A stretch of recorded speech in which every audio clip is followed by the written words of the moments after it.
आप मेरे पीछे देख सकते हैं, मैं गेटवे ऑफ इंडिया पहुंच चुका हूं और यहां से हम फेरी लेंगे और फेरी लेकर के हम एलिफेंटा केव तक जाएंगे। सबसे पहले आपको गेटवे ऑफ इंडिया आने के लिए यानी कि एलिफेंटा आपको जाने के लिए गेटवे ऑफ इंडिया आना पड़ेगा और गेटवे ऑफ इंडिया से आपको नाव लेनी पड़ेगी एलिफेंटा केव के लिए। और आपको सबसे पहले अपने स्टेशन से चर्च गेट तक आप आएंगे लोकल ट्रेन पकड़ करके, और ये ट्रेन आपको चर्च गेट छोड़ेगी और चर्च गेट स्टेशन से जैसे ही आप बाहर होंगे आपको जो है 112 नंबर की बस पकड़नी है और ये बस आपको ला करके छोड़ेगी गेटवे ऑफ इंडिया। जहां आप बस से उतरेंगे वहीं पे फेरी का टिकट मिलेगा, जस्ट अपोजिट में ऑफिस है, वहां से आप टिकट लेंगे तो 225 रुपये का टिकट पड़ेगा।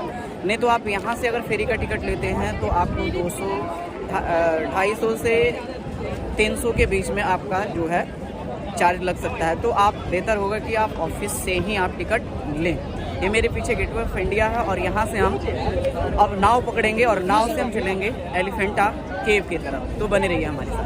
अब ये है हमारी बोट जो हमें एलिफेंटा केव तक लेके जाएगी।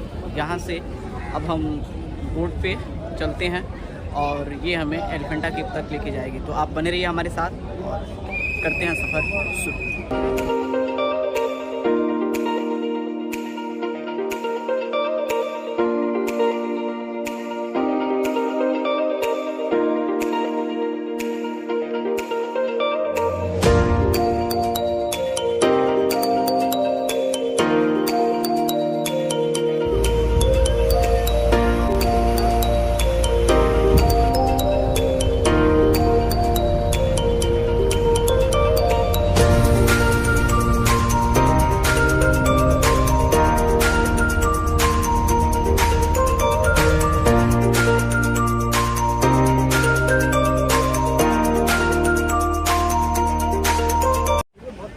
अब हम एलिफेंटा केव पहुंच चुके हैं। जस्ट अब 5 मिनट में हम एलिफेंटा केव से उतर जाएंगे फेरी से, जो फेरी हमने गेटवे ऑफ इंडिया से ली थी, जो हमें लगभग 1 घंटे का सफ़र तय करने के बाद ही हमें एलिफेंटा केव के पास लाके छोड़ रही है। अब हम चलते हैं इसके अंदर, इस केव के अंदर, और सारी चीज़ों का एक्सप्लोर करेंगे आपके सामने। तो फिर चलते हैं हम नीचे।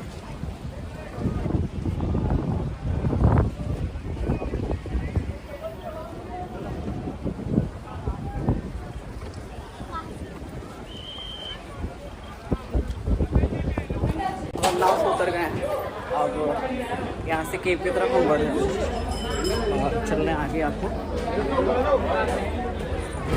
अभी आप ये जो मिनी टॉय ट्रेन देख रहे हैं ये आपको एलिफेंटा केव के अंदर लेके जाएगी। इसका रेट केवल 10 रुपये है, किराया इसका 10 रुपये है। वैसे आप पैदल भी यहाँ से जा सकते हैं।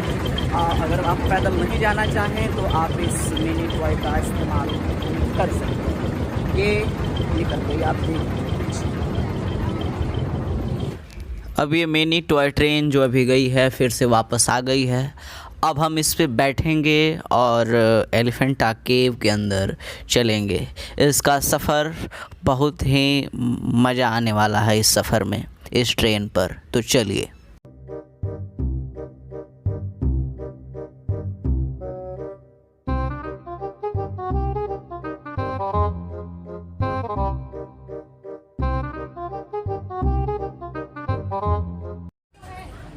सीढ़ियाँ चढ़ के हमें ऊपर जाना होगा और आप अगर कुछ खाने पीने का सामान लिए हुए हैं तो बंदरों से ज़रा सावधान रहें, और क्योंकि ये खाने पीने वाले सामान को आपसे छीन कर लेकर भाग सकते हैं, तो इसलिए आपको जो है ध्यान से रखना होगा। ये केव थोड़ा ऊंचाई पे है और आप जैसे जैसे सीढ़ियाँ चढ़ेंगे सीढ़ियों के दोनों तरफ आपको बहुत सारी चीज़ें दिखाई देंगी। बहुत ही अच्छी अच्छी चीज़ें वहाँ पे आपको मिलती हैं जिसे आप यादगार के लिए ख़रीद सकते हैं। देखिए कैसे दोनों तरफ ये क्या है, कुछ पत्थर का कुछ ऐसा है और बहुत सारा चीज़ है यहाँ पे। यहाँ से आप कुछ ख़रीद सकते हैं। ये मूर्तियाँ हैं गणपति बापा का और बहुत सारी चीज़ यहाँ पे मिलता है। अब हमें केव के अंदर प्रवेश करने से पहले टिकट लेना होगा जो कि 40 रुपये का पड़ता है। तो अब हम टिकट लेते हैं यहाँ से, फिर प्रवेश करते हैं। फाइनली आप देख सकते हैं हम एलिफेंटा केव पहुँच चुके हैं और आप इसका फ्रंट व्यू आप देख रहे हैं एलिफेंटा केव का। एलिफेंटा की गुफाएं पौराणिक देवताओं की अत्यंत भव्य मूर्तियों के लिए विख्यात है। इन मूर्तियों में त्रिमूर्ति शिव की मूर्ति सर्वाधिक लोकप्रिय है। एलिफेंटा की गुफाएं मुंबई शहर के पास स्थित है। यह पर्यटकों का एक बड़ा आकर्षक केंद्र है। यह द्वीप अरेबियन सागर के एक टुकड़ी में बसा हुआ है, जहाँ गुफाओं के 2 समूह हैं। इस गुफाओं में पत्थरों की तमाम हिंदू मूर्तियाँ बनाई गई हैं, जो कि भगवान शिव को चित्रित करती हैं। इन गुफाओं में सबसे महत्वपूर्ण महेश मूर्ति गुफा है। ये गुफाएं कलात्मक गुफाओं के कारण प्रसिद्ध है। इन गुफाओं के अस्तित्व के बारे में कहा जाता है कि ये गुफाएं 5वीं-8वीं सदी में बनाई गई हैं, लेकिन अभी भी इसके अस्तित्व के बारे में जानकारियां जुटाई जा रही हैं।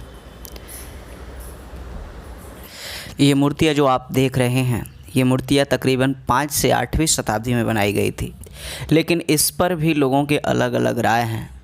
मौर्य वंश, चालुक्य वंश और कई सारे मुस्लिम राजाओं ने और पुर्तगालियों ने इस गुफा पे शासन किया है, इस गुफा पे राज किया है। एलिफेंटा के बारे में लोगों का मानना है कि महाभारत काल में पांडवों के निवास करने के लिए इस गुफा का निर्माण किया गया। पुर्तगालियों को इन गुफाओं में बड़ी बड़ी हाथियाँ मिली। जब पुर्तगाली आए थे 14वीं शताब्दी में, तो उन पुर्तगालियों को बड़ी बड़ी हाथियों की मूर्ति मिली थी इस गुफा में, इसलिए उन्होंने इसका नाम एलिफेंटा रख दिया। आप देख सकते हैं कि इसके निर्माण के बाद जितने भी शासक आए, उन्होंने यहाँ की हिंदू मूर्तियों को क्रूरता से नष्ट करने की कोशिश की है। देखिए मूर्तियों को कैसे खंड विखंड किया गया है। और ये पूरी की पूरी गुफाएं भगवान शिव के लिए कहा जा सकता है कि बनाया गया है, क्योंकि हर एक गुफा में भगवान शिव की मूर्तियां हैं और भी तमाम देवी देवताओं की मूर्तियां हैं इसमें।